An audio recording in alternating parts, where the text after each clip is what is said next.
Hey guys, this is Dr. Hub. In case you haven't subscribed, please do subscribe to learn and grow daily.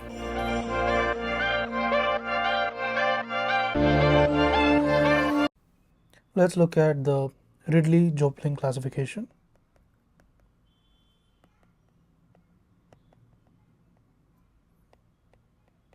Of leprosy. So, as per the Ridley Jopling classification, it is classified as the tuberculoid leprosy. It is known as TT. Then comes the borderline tuberculoid. Then comes the borderline variety. So, this borderline variety is known as the BB. And next comes the borderline lepromatous leprosy.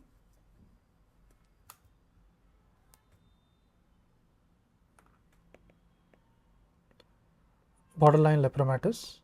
Then comes LL, stands for lepromatous leprosy. So here we will be discussing about the first type, that is nothing but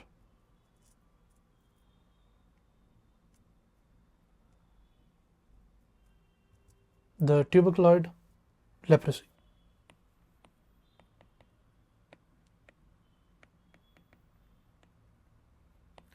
So here in the tuberculoid leprosy, there are 1 to 3 well-defined lesions, 1 to 3 well-defined lesions, and there is also hypopigmented macules.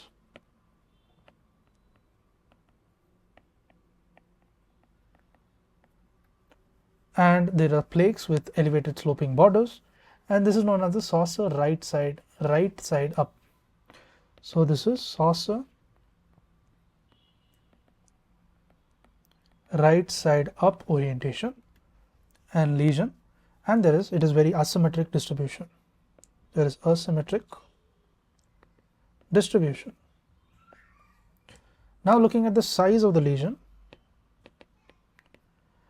the lesion size, it is variable size and usually it is large. And what about the surface of the lesion? The surface is that it is a dry, scaly and infiltrated. Dry, scaly, as well as it is infiltrated. So what about the sensation in case of the tuberculoid leprosy? Sensations, if you see, it is going to be totally absent. Then what about the peripheral nerves? Peripheral nerves, it will be the asymmetrical and it is single nerve enlargement, asymmetrical, and the single nerve involvement, and nerve to patch may be palpable. So nerve to patch may be palpable. Nerve to patch may be palpable. Next is we move on to the hair.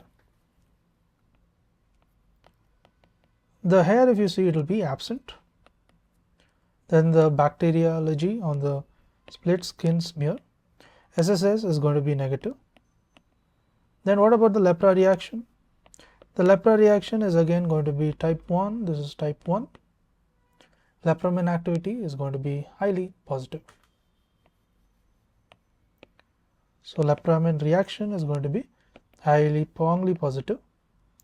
Next, let's focus on the histopath. Let's see what happens in the histopath.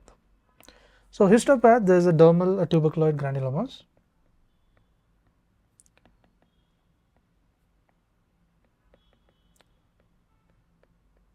Dermal tuberculoid granulomas, and it is arranged around nose, around the nose, and there is no bacilli are seen.